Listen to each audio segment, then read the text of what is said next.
Always wait for the little I to show up, and there it is.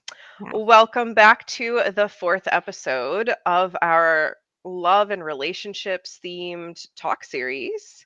I am joined by the absolutely stunning energy of Alia Jamal, the love coach, and I'm Safrianna Lughna, the queer spirit guide. So we Thank will you.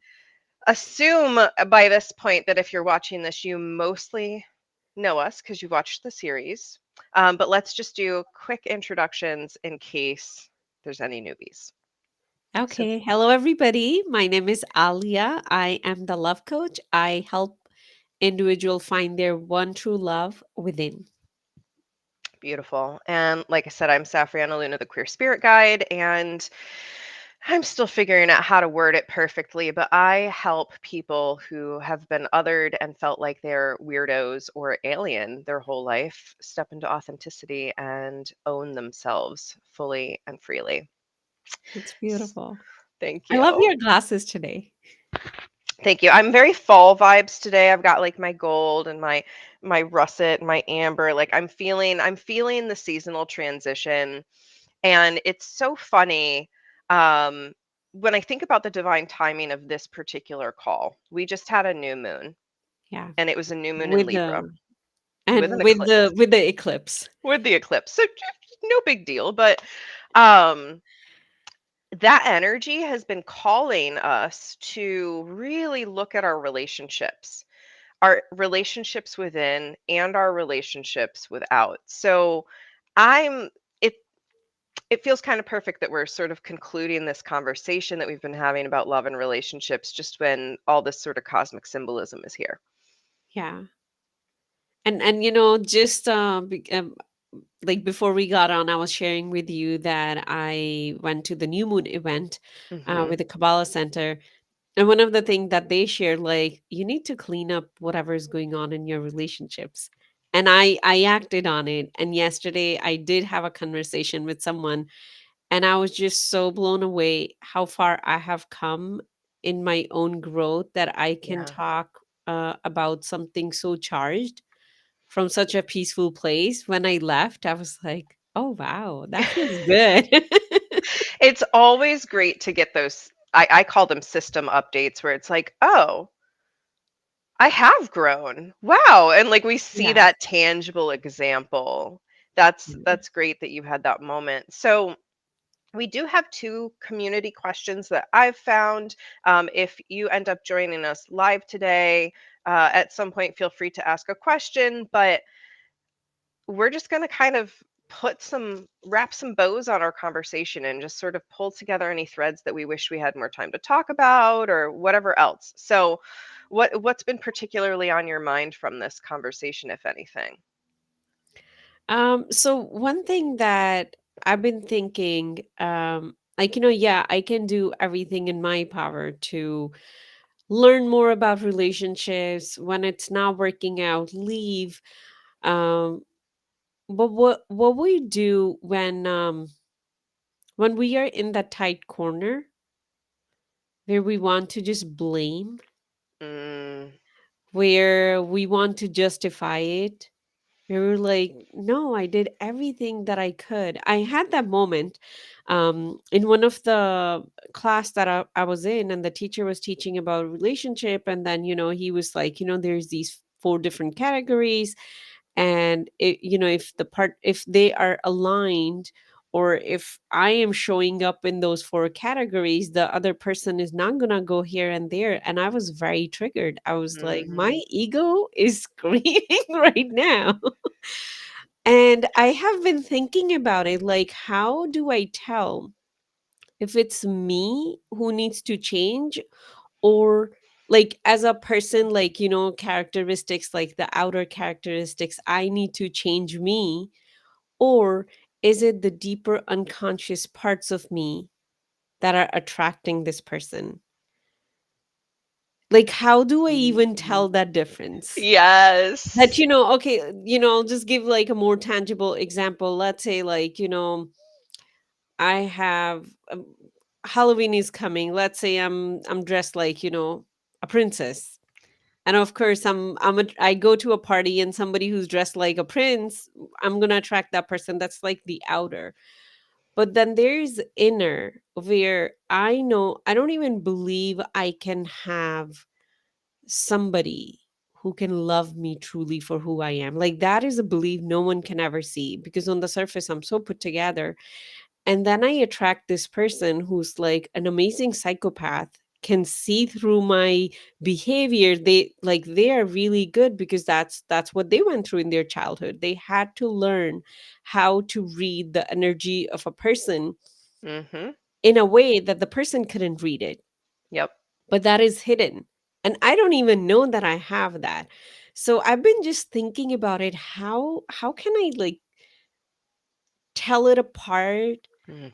How can I even know that, okay, Alia, maybe you need to, like, lose some weight, or maybe you need to look more beautiful on the surface, or maybe you need to really work on the belief. Like, how do we even tell those differences? I'm still ruminating with that. Yeah. That could be like a heavy, deep question, but if you have some thoughts, I would love to hear about them. Yeah. So, what immediately comes to me as you were saying all of that is a concept, oh, this is a spicy concept. I want to like really put this out there. This is not for everyone. I still really play with it a lot, but I'm going to try and share it in an open way. Uh, so this is a concept from manifestation. I don't know which thread of manifestation this comes from. I love Abraham Hicks, but I'm pretty sure it's not Abraham Hicks. Um, Everything is you pushed out. What does that mean? Everything that you are experiencing is a projection of your inner experience. And we attract like vibration Yeah. to us based on what our inner experience is. I don't love this on a like I come from a trauma history. I come from a history of being a trauma therapist. Like I Yeah. know trauma inside and out, and I don't think it's worth blaming each other for trauma, right? Because we're Yeah. all traumatized and we're all acting out these patterns. Yeah. So if I am acting out my trauma pattern, because and this is really applicable as adults, the whole everything is you pushed up out thing. Because I Yeah. think as children, up to a point, we're at the whim of the adults. We're Yeah. not fully developed. We're not fully realized either. Like we don't have Yeah. that. We have a spiritual connection, but we don't have all the connections that are available in this human hardware, right? The brain takes Yeah. a while to develop. So, not victim blaming here. I just want to be so clear there. But Yeah. what if we go with everything is you pushed out? If I am completely in the belief that I am worth nothing, that my body's no good, that my personality is no good, no one's going to love me for me, I'm just going to hide, then I'm going to attract the kind of partner who would perpetuate that belief, who's Yeah. going to keep me small. And this is something that I think is so interesting when I look at my own relationship history. I was in all kinds of bad, like not we'll just call them bad relationships. They were not good. They were not good. They had their glimmers, obviously. Like we all love that beautiful thing in another person, but they were not good. And my self-image wasn't good. I didn't love Yeah. myself at all. I was like, "Oh, you're going to be lucky if this guy looks at you." And so if he Yeah. looked at me, I'd be like, "Wow, you're lucky." And now just put up with whatever he does to you, right? That was Yeah. literally my pattern. I can so relate to that. Yes, and that's like that until someone says that, sometimes we don't realize that we're in this pattern at all. Yeah. But and I come from this trauma history. I've worked with so many clients too that have had lived this story. And I'll ask like, well, what do you think about yourself? Why are you allowing this person to keep treating you that way? Well, Yeah. because they believe that that's what they deserve. And an Yeah. and a psychopath, a narcissist, a person who has extreme trauma and is acting out in the bullying perpetrator kind of way is literally going to take anyone that comes up to them and is like, "Oh yeah, I'll take it." That's yeah. Of course they are. And if that person is like, "No, you go away." They're just going to that narcissist or perpetrator is just going to move on to the next person. Yeah. So it does have to do with us and it doesn't have to do with us. Yeah. It's the boundaries are really where everything comes into play. Am I willing to allow this energy to be in my space? And then there's the extreme version, where people are like, the second you say anything that pisses me off, like I'm done. I'm just going to block them. I see this on Yeah. socials all the time and I'm like, wow, well that doesn't really allow for a relationship, Yeah. because any good relationship is going to have rupture and repair. So where Yeah. you get to decide, is this me or is it them, is, are you willing to do the rupture and the repair part? Are they willing to do the rupture and repair part? If Yeah. both of those things are true, it's neither of your issue. It's you're both growing together. If you're Yeah. willing to do the rupture and repair and they're not, that's probably a them issue. If they're willing to do the rupture and repair and you're not, it's probably a you issue, right? It's the Yeah. ownership piece. So can I own what of this is mine? Because of course the other person's going to have some stuff too. That is how relationships work. We're all coming in with our own baggage.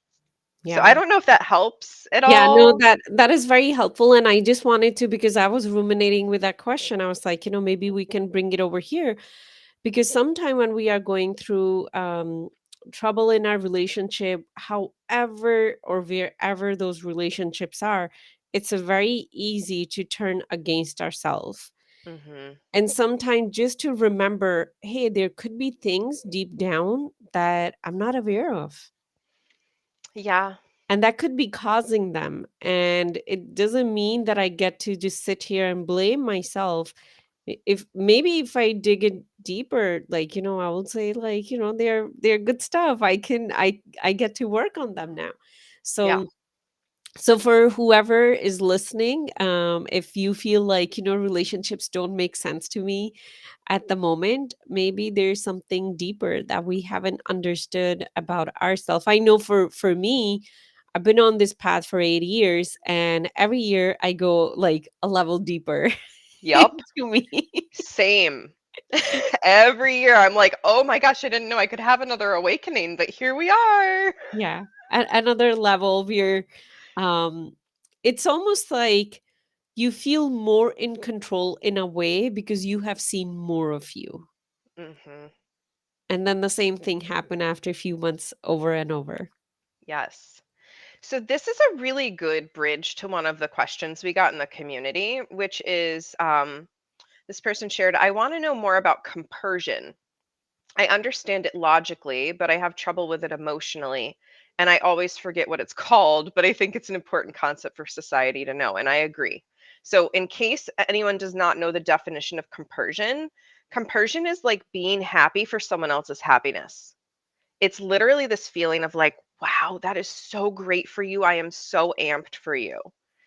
It's kind of the opposite of what we think of as jealousy. Okay. So everyone experiences compersion and jealousy. Okay. So I think this is a great question in the love category, because this can come up in monogamous and polyamorous relationships. Different reasons in a polyamorous relationship, usually, and that's more complicated sometimes. But in monogamous relationships, if you cannot be happy for your partner or happy for your friend or happy for your parent or happy for your child, this is going to really put a damper on your relationships. So, were you familiar with this term compersion before, Alia? I was not familiar with the term, but I was Hmm. familiar with the definition. Hmm. Yeah. So, what we were just talking about with this sort of like, if everything is you pushed out, or you're literally projecting your stuff onto everybody else all the time, if your inner state is everybody wins, everyone is winning all the time, because I love me and you love you and I love everyone, right? Like this sort of ultimate unconditional love that we can get to, that we've been talking about in this series. That's when you can also access compersion for other people, because if you know you're winning and they're winning, and their winning means you're winning, not that their winning means you're losing. And that's where so much of society is stuck. If they are winning, that must mean I am losing. And that's where compersion falls flat. We're like, well, they're winning. that means I'm not winning. Yeah. That is the energy that helped me be at my ex's wedding and be part of it with so much love. Like, if you ask me, I think at that time I was the happiest person in the room. I am genuinely so happy for both of them, but no one else could understand it. They're like, no, you're just faking it. What is it? How's that even possible? Because they couldn't even grasp how someone can get there. And I was like, no, I am genuinely really happy. And that just goes like that is a perfect example. Gosh, I wish I had it with me right now. The like sort of levels of consciousness or of like winning. Yeah. Um, because that is like if you're down here in a belief system that says there is a winner and a loser. And a lot of us walk into relationships with that belief in play. There's a winner and a loser, which is where we get into these dynamics where we have arguments and there's a one up and a one down person. One person believes there's always a winner and a loser and I'm the winner, and there's a person who believes there's a winner and a loser and I'm the loser. And those are where toxic relationships tend to be born. Yeah. Is that we attract that because we're perpetuating that belief. And yeah, so to get up in the layers, we have to begin to believe I can win, other people can win, everyone can win. And then we can get to the level where we can really experience more compersion. But if you're like in this mindset currently of I can't win or everyone else is winning, either one or any combination, it's going to be really hard for you to feel happy that other people are happy because you're not happy. Yeah. My son is going to say, no, mommy. There's always a winner. There's always a loser. You're wrong. You're wrong. Not everybody could win. We have had those conversations. So if someone's mind is stuck there, well, what can we share with them? Well, first of all, that makes sense for a kid to see things in black and white terms like that, right? Like the world is on the spectrum, and that is one of the first things we learn is about the spectrums of the world. Finding the gray area in anything takes maturity, right? Your kid is Yeah. not his brain's literally still developing, so he gets a Yeah. free pass here, right? Yeah. Like So we are there's a winner talking and a about the loser. adults because I have had Yeah. conversation with some of my clients who are just stuck there. Yes. So mobilizing to courage is the first thing. Courage and curiosity. So if you're stuck in like there's a winner and a loser, there's fear there, right? And I totally get fear. Like fear is my Achilles heel emotion. I get frozen. I literally get frozen and I stop breathing. Fun feature of natural number 9 bodies. So mobilizing to courage to get out of fear, even if you're keeping the fear with you, right? You can take the Yeah. fear up with you to courage and curiosity. What if there could be more than one winner? Like just starting there. What Yeah. if there could be more than one winner? What if I could be one of those winners? What would my win conditions look like in this situation, right? So if we're just talking, I'm just going to use the example of compersion right now. So I always use this example because it's just easy to understand. I think I might have even used it in another episode. Um, my partner goes to a concert. They went to the concert with a friend, with a lover, doesn't matter in this scenario, right? They went to a concert and I experienced jealousy that they went to this concert. Because after they went, I realized I really wish I'd gone too, and I didn't, and now I've lost. Okay. So that could be one way to play that out from a jealousy standpoint. Now, if I were going to take that and mobilize that jealousy into some courage to get up even to compersion, could I get curious about, okay, well, what made this experience fun for them and what did I want to do in this too? Okay, now I'm getting curious. Well, what would it take for me to have the courage to ask for this same thing? So I can win too. Hey, would you go to a concert with me? I'd love to go. Like the next time you go to a concert, I'd love to go with you. Now I can be happy for your happiness because we're all winning because I was brave enough to have a conversation with you. That's a lot of upward ladder climbing, and Yeah. all each of those is going to be a step. Like first is just acknowledging, why am I having this feeling in the first place that I've lost? Oh, well, Yeah. because I want that experience too. Or it could be something completely, I'm just upset because I'm seeing someone else having a good time, and I have this belief that if they're having a good time not with me, that means something bad about me. I know Yeah. people like that too. So what's the story? And then can I have the curiosity to get to know the story deeper? And then can I have the courage to say something out to the other people in the world, right? Because relationships are where jealousy and compersion both happen. Um, and where winning happens in relationship is actually out in the relationship where there is an exchange happening. So can I have the courage to share with the other person what I want so we can try and make it happen together, and then we're both winning. Right? Yeah. When we're down here in the comparison, we're down here in the loss, we're not on a team anymore because we're seeing a winner and a loser. So in a relationship, we don't want a winner and a loser. That's not what we want Yeah. in any relationship. Winners and losers happen in games. That's where winners and losers can take place. Sports, card games, board Yeah. games, PvP matches in your favorite game. Like, I don't care. That's where winners and losers are meant to happen, not in relationships. Yeah. Thank you so much for explaining that. I have some material to talk to him about. Good. Yes. And that's, I think that that is, and so many people are still stuck in what is essentially a juvenile state of mind Yeah. because we've not been taught to go above, there are winners and losers. Especially when you look at, I think it's so salient right now, especially to just say, when we look around in the world, there's a lot of conflict.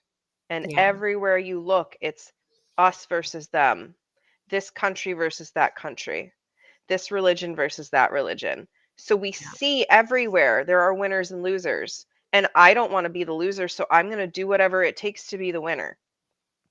And that mentality does not allow everyone to win. So, yes, as it stands right now, there are winners and losers in our society. But as we love ourselves more, we can begin to call in a different way of being, I think. Yeah. That's that higher level of consciousness. And we're trying, right? It's like we're trying to teach other people that we can get to that. And it doesn't mean that you're not going to have feelings like jealousy or Yeah. anger or frustration or hurt or agony or like any of these low vibe emotions, right? Or low vibe states of mind. We're not trying to bypass low vibe. We're trying to make sure we have an entire spectrum to access Yeah. and that we have the freedom to move on that spectrum fluidly at any time we want, right? Like I have spent, I'm doing this butterfly immersion experience right now, and we're in the caterpillar phase, like we're just starting. So we're in the feels, like we're talking about our origin stories and all the bad stuff that happened to us when we were kids that led us to believe these negative things.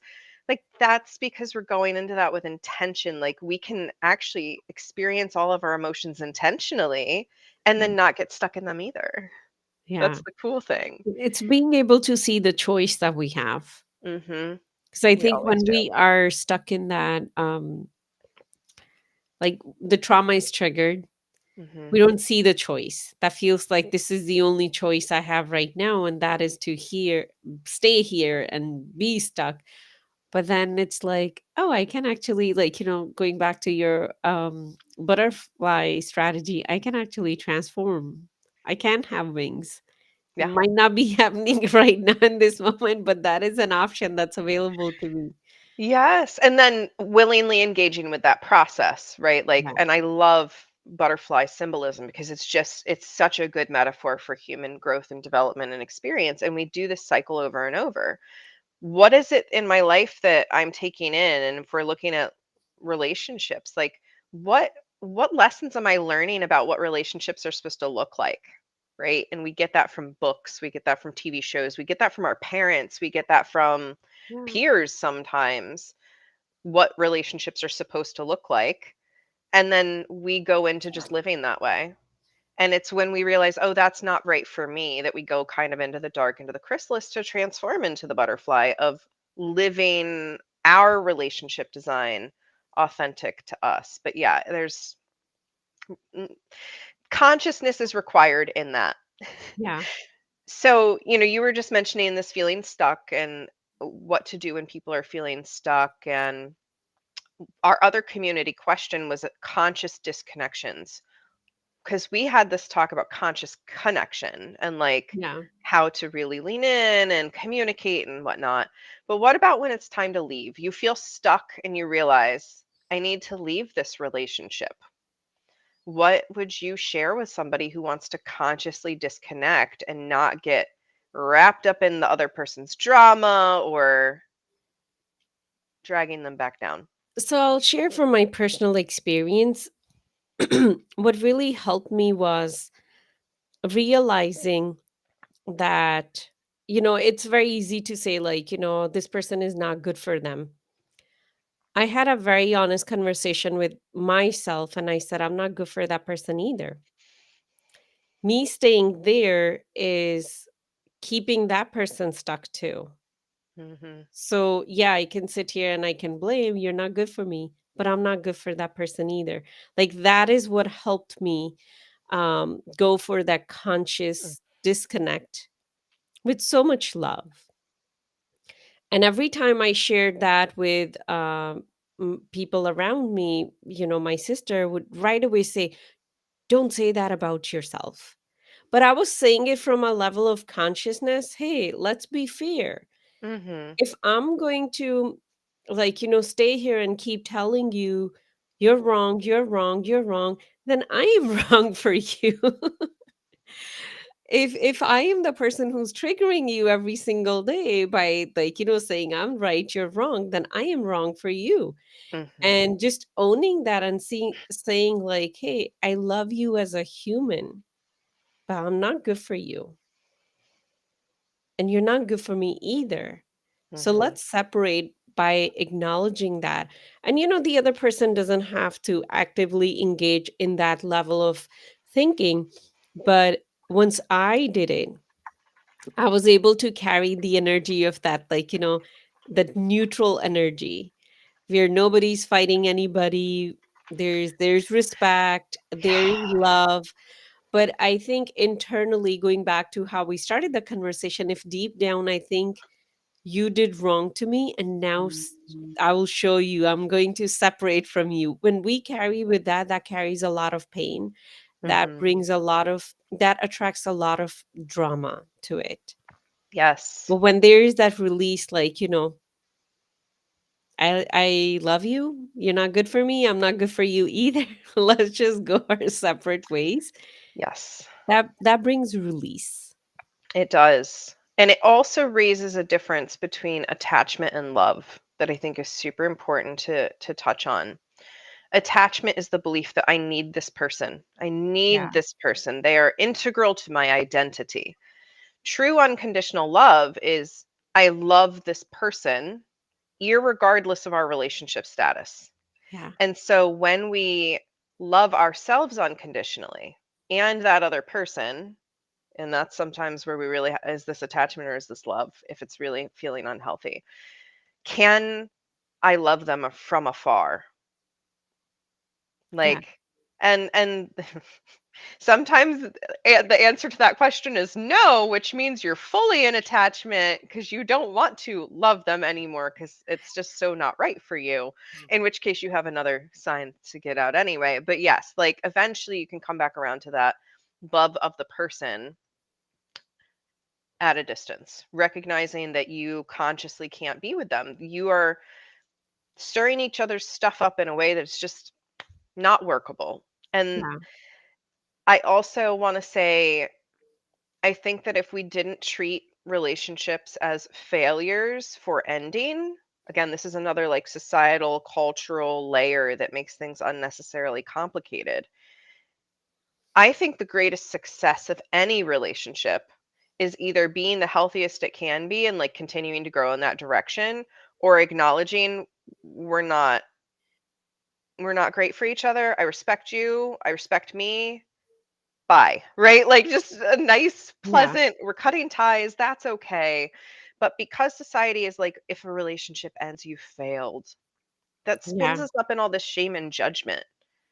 That is so true, and I think that's what gets us stuck in any relationship, whether it's a friendship or it is an intimate relationship. Hmm. Like, that judgment that comes with that, breaking it, especially, like, I went through divorce. I think that has, like, so much stigma attached to it. No Hmm. matter what culture you look in, that's like, oh, you broke a family. Yes. And I think it's very important for us to just recognize what is true for me, what is true for my family, what is true for this tiny unit that we have been.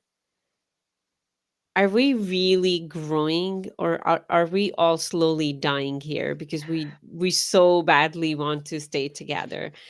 And that brings us back to having that connection with our own self, Hmm. where I can believe what I feel. I can trust that intuition that I have within me that's telling me to do something different than what society tells me. And it's so much easier said than done. I would say personally, it took me 5 years to get to the place where I could actually trust myself. And that's okay. If someone is listening and it's taking them a very long time to get to that place, it's okay. Yeah. There's no scorecards, there's no game, there's no destination we're trying to get to. We all are here helping each other. Yeah. And I think once we start to look at it, even this person who's here, who I am so triggered by, in a way is helping me grow and expand. Everything is helping me. Again, going back to, like, we are all winner. Hmm. That mindset, everyone is winning, even though on the surface it looks like everything is falling apart, but in a big picture everybody's winning. It makes it much easier for that conscious uncoupling. Yeah. And, even just saying conscious uncoupling from all the pain in society, because Yeah, many of us have right now a relationship with the pain in society and over identification that this is the only way things can ever be. yeah, And again, this is where it all comes back to what you are doing inside of yourself, no matter what's happening out here. What you are doing in here is the most important and impactful thing you can ever do. Not in a pressury way, but in a, that's why you're here. And it might take you 10 years, 5 years, 5 months, 5 days to rest come of to your that. life. The rest of your life. I mean, I've worked with clients in their 60s and 70s, and I was just so thrilled for them to have that experience in their life of coming to love themselves, right? There Yeah, is no scorecard or timetable. We're all different, yeah, and we all have different bodies and different experiences and different hardwiring and different software. yeah, Like we all have different stuff going on in here, even though we're the same species. yeah.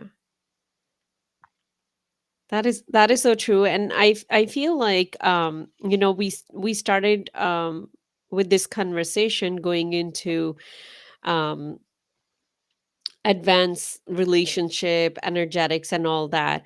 But one thing that we can see, like a common thread, is remembering I'm a human, so is the other person. So, like, I have the ability to go down, I have the ability to go up, and having that compassion for each other as a fellow human. Sometimes I look at it, and one thing that I was doing a lot during those 5 years, um, once I started studying soul, higher self, I started to really look at my ex-partner as a soul, and not as the actions that were causing me pain in that Yeah. moment. And one thing that I started doing is, I started in my meditation, I started hanging out with his higher self. Mm. So I'll sit there and I'll just connect with the higher self, and I'll just talk to the higher self. And Mhm. there were moments where the higher self said, Alia, you gotta leave. You gotta like let it go. And there was so much wisdom there.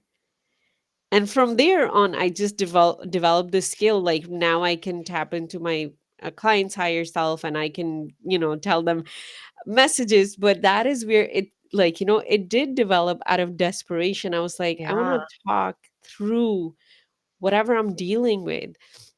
So I just want to share, like, whatever relationship we are in, if it's getting to a place where it's getting sticky, or you feel like this person doesn't even hear me, it could be a kid, it could be whoever.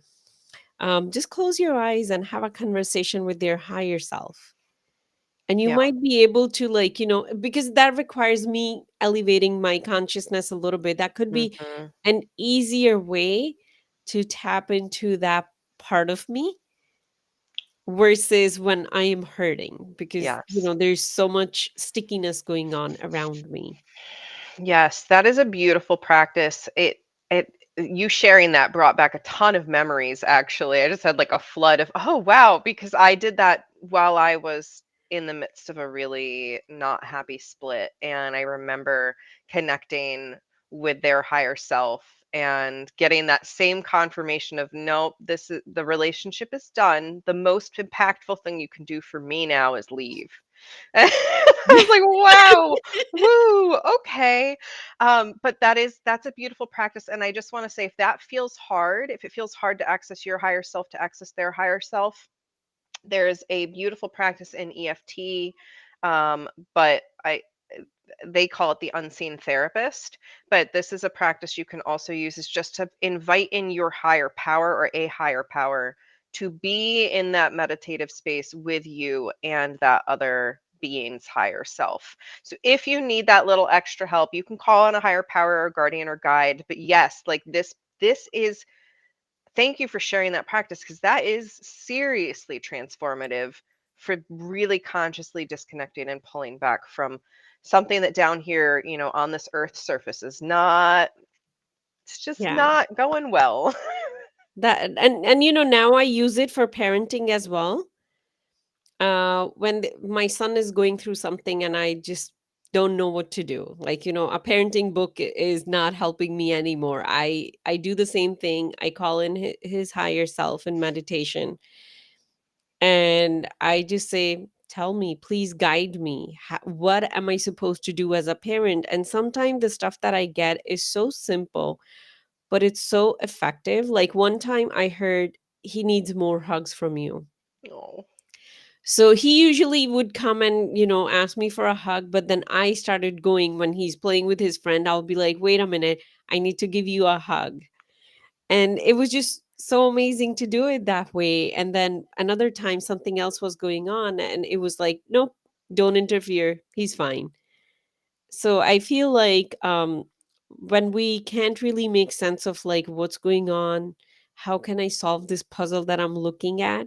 Hmm. It's a good tool to expand out and look at a different plane of existence. You literally get yourself off this dramatic plane here on earth and into the higher realms of Yeah. spirituality, and it will help. Yes. And that is literally what you and I do. So this whole talk series, I hope that everyone that has watched it has taken away some practices, some, hopefully points that make them consider their inner landscape and how to love yourself deeper. That's like our intention. But we're here as resources if you need coaches that can literally guide you one on one through these things. And I know, Alia, you have like a self-love group that you do. Yeah. Like, I we do. have resources. Yeah. Yeah. So I teach a workshop every single Thursday, 1 p.m. Eastern time over Zoom. Recording is available. That's how I'm contributing every single week. Um, that knowledge, whoever needs it, Yeah. whoever wants to learn to connect with themselves, and just go a little deeper to understand what's going on, Yeah, what's and going that on on is the surface. Such a beautiful offering. And, feel free to drop links to that and the comments on this. But seriously, like, we want everyone to have better relationships with themselves first and foremost, because that does have this ripple impact on everyone around you, literally on the world around you. So if we can assist in any way in that, let us know. Um, I it's quickly wanted to share Yeah. one thing. I was listening to a lecture in the study that I do, and it was like, the guy was taking this one book and explaining the book and whatnot. And one of the questions sometimes we think about in spirituality is like why God created human. And we think about like, okay, God created us for worship. A lot of religion, they teach that. And according to the teachings that he was teaching, that God created us so we can love each other. And I'm I like, l- I like that. wow, that is so profound. Because if I truly want to love someone, I have to develop a little bit of like, from that ego part. And I also need to love myself. So Mhm. if that is the goal, that goal would naturally develop me to be a higher version of me, to it will kind of like, guide me to work through my trauma, because I Mhm. can't really love you if I'm still like, attached to my trauma, because then I will only attach with you and then we have a trauma bond. But Yep. if I truly genuinely want to love you, that does require loving me. And I just kept like, thinking about that one sentence my whole week. And I said, and I was just thinking, like, if I come to a place where someone who has, like, wronged me, or someone I have wronged, if we can feel love, that is me being a fully human, like in my full capacity. So I just Right. wanted to share that part of our existence here in this world, which is so true, like, we live in groups. The way human are created, we need other people, we Right. want other people. Nobody wants to just be alone for rest of their life. That's just a natural desire. So it just makes sense that, we are created to learn to love each other. Yeah. And it's been a learning process, hasn't it?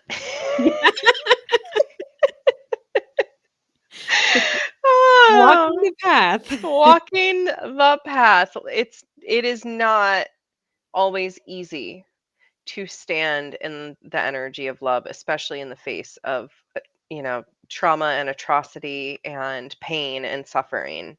But the most important thing we can do is anchor in love rather than retaliating and Yeah, being in fear and shame and all of that. yeah, So, thank you so much for the series. This has been an absolute pleasure talking with you, and I can't wait for us to put the series out in a final form so everyone can digest it in a multimedia form. yeah. Thank you so much for this opportunity. I have really enjoyed and expanded with every conversation that we have had. Same. Deep gratitude to you, and to those of you who tuned in. Thank you for the questions that were sent in. And if you end up with more questions that we didn't answer in this series, who knows? Maybe you can convince us to do another one. We always welcome questions. If I We don't know do. the answer, I'll find the answers for you. That's where I am too. If I don't know, we'll figure it out together. Yeah. All Thank you right. so Well, much. Thank you for this container, this opportunity. I'm so grateful. absolutely. Thank you. All right. Bye for now, friends. I'm sure we'll be back sooner than we expect. Bye for now.